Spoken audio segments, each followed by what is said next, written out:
The retirees who actually keep their money, the ones living comfortably with zero financial stress at 75, 80, 85 years old, they all share one weird habit. They quit buying stuff, not the necessities. They've got plenty of those. I'm talking about specific categories of purchases that drain regular retirees dry, while the wealthy ones just pass right on by. After watching how this actually plays out for years, I've narrowed it down to 7 things wealthy retirees flat out refuse to buy anymore. Some of these will surprise you. A couple might sting a little because you bought one of them last week. Stick around till the end, because if you only change one habit after watching this, that's the one. Let's get into it. Number 7. Brand.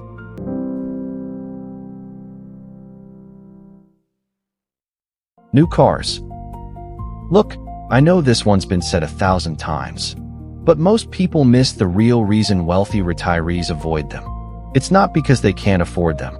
They could buy 3 of them in cash and still have lunch money left over. It's because they understand something called depreciation and they treat it like it's a contagious disease. Here's what actually happens when you drive that shiny new $72,000 SUV off the lot. By the time you make it home, pull into the garage and pop the trunk to grab your dealership balloons. That car is now worth about $61,000. You just lost 11 grand. For what? The privilege of being the first person to spill coffee on the seats. After 3 years, that same vehicle is worth around $43,000. You've lost almost half the value just by owning the thing and driving it to Costco a few times. Wealthy retirees buy 2 or 3-year-old certified pre-owned vehicles. Same car, same features, same heated seats that warm your buns on cold mornings. But somebody else already ate the depreciation hit for them. Then they drive it for 10, 12, sometimes 15 years, change the oil religiously, and laugh all the way to the bank. I knew a retired electrician worth about $3 million. The man drove a 2011 Toyota Camry with 200,000 m on the odometer until the day he passed. He used to say, "It still gets me to the grocery store. What more do I need?" Meanwhile, his neighbor, still working part-time at 73 because he had to, just leased his 4th Cadillac in a row. Tell me again, who was actually winning? Number 6. Extended warranties and unnecessary insurance. This one combines the biggest scams in modern retail. You go to buy a refrigerator. The salesperson does the whole song and dance. Then right at checkout, they hit you with, "Sir, would you like to add the 5-year protection plan for just $329.99? And they say it with that concerned little face like a doctor about to tell you your dog has 6 weeks to live. Here's the truth nobody at the store will ever admit. Extended warranties are pure profit. Pure profit. Stores wouldn't push them harder than a used car salesman with rent due if they actually paid out. Most products either fail in the first year, which is already covered by the manufacturer's free warranty, or they fail well after the extended warranty has expired. Funny how that works. Same goes for these absurd add-on insurance policies people buy. Identity theft insurance, cell phone insurance, pet insurance for goldfish, travel insurance on a $250 hotel stay, mortgage life insurance, cancer insurance, accidental death insurance for the second cousin twice removed. There's an insurance product for everything now, including some I'm pretty sure they invented last Thursday. Wealthy retirees figured out a long time ago that the insurance industry makes its money by selling you protection against things that will probably never happen. Their philosophy is simple. Insure the catastrophic stuff, self-insure the rest. They have great health insurance. They have proper homeowners insurance. They have liability coverage. But they don't pay $14.99 a month to insure their toaster oven against acts of God. If you can't afford to replace it without insurance, you probably shouldn't have bought it in the first place. That's the rule. Number 5. Trendy Home Renovations. Oh, this one is everywhere right now. And it's draining retirement accounts faster than a Vegas weekend. You know what I'm talking about. Open concept everything. Quartz countertops, but only the specific veining that's trending on Pinterest right now. Shiplap walls, barn doors, subway tile, and 8 different patterns. That weird gray paint that everyone painted everything between 2018 and 2022 that's now considered hopelessly out of style. The accent wall, the black framed windows, the farmhouse sink that cost more than my first car. Here's what nobody tells you about Trendy renovations. By the time you finish them, they're already going out of style. The kitchen you spent $95,000 on last year. In about 5 years, your grandkids are going to walk in and go, "Oh wow, Grandma. This is so 2024." And they'll mean it as an insult. Wealthy retirees who actually stay wealthy don't chase trends. They renovate for 2 reasons only: function or genuine structural improvement. The roof is leaking. Replace the roof. The plumbing is from 1962 and held together with hopes and dreams. Update the plumbing. The kitchen layout is genuinely terrible. Sure, redo it. But they don't tear out a perfectly functional bathroom. Because somebody on HGTV said matte black fixtures are in this season. I read that the average homeowner spends about $45,000 to $90,000 on a mid-range kitchen remodel. And you typically only recoup 60 to 70% of that when you sell. That means you're losing $18,000 to $28,000 every time you do a trendy renovation. Do that 3 times over a 30-year period. And you've handed Home Depot the equivalent of a brand new car. The wealthiest retirees I've met live in homes that haven't had a major aesthetic update since the late 90s. Wood paneling and all. And you know what?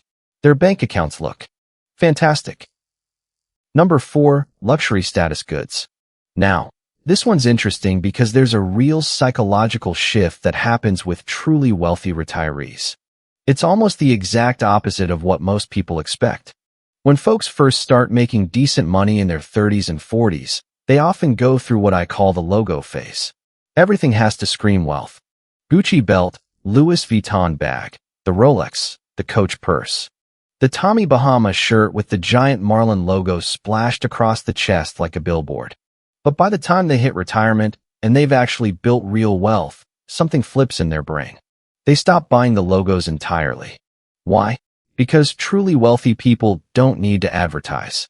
The whole point of a $350 designer t-shirt is to communicate to strangers that you can afford a $350 trillion shirt. But once you're actually rich, you stop caring what strangers think. That right there is the entire secret. Wealthy retirees buy quality, not branding. They'll happily spend $120 on a perfectly tailored navy blazer that lasts 20 years. They will not spend $120 on a hoodie, just because somebody printed Balenciaga across the chest in big block letters. There's an old joke that goes like this. When you're broke, you wear designer to look rich. When you're middle class, you wear designer to feel rich. And when you're actually rich, you wear a plain white t-shirt from Costco and nobody can tell if you're worth $10 or $10 million.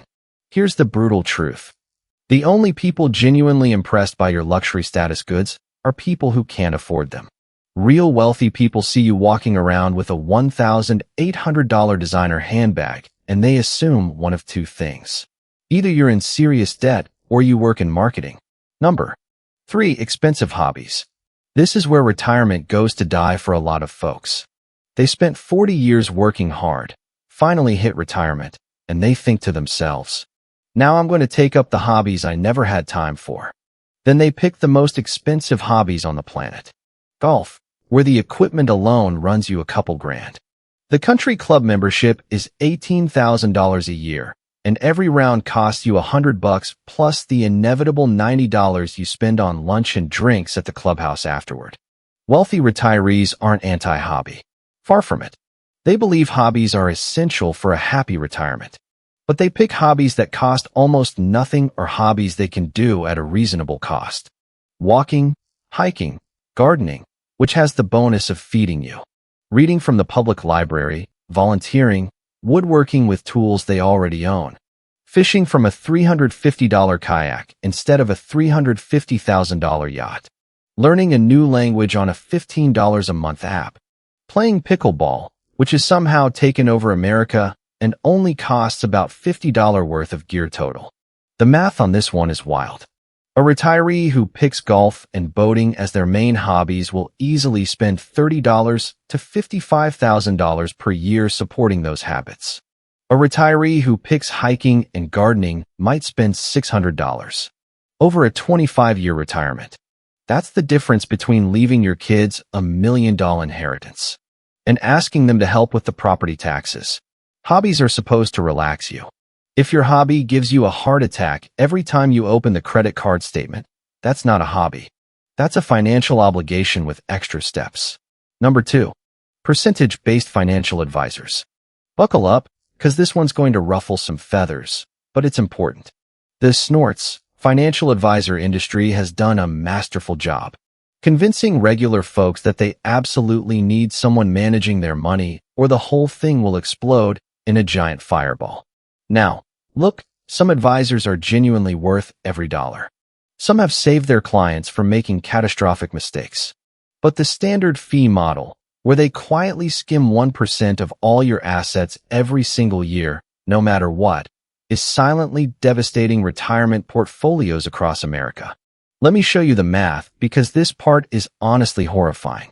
Say you've got $1.2 million saved up for retirement. Decent nest egg. A 1% advisor fee sounds tiny, right? Just 1%. That's only $12,000 a year. No big deal. Only over a 25-year retirement with compounding factored in that tiny 1% fee can eat between $360,000 and $600,000 of your nest egg.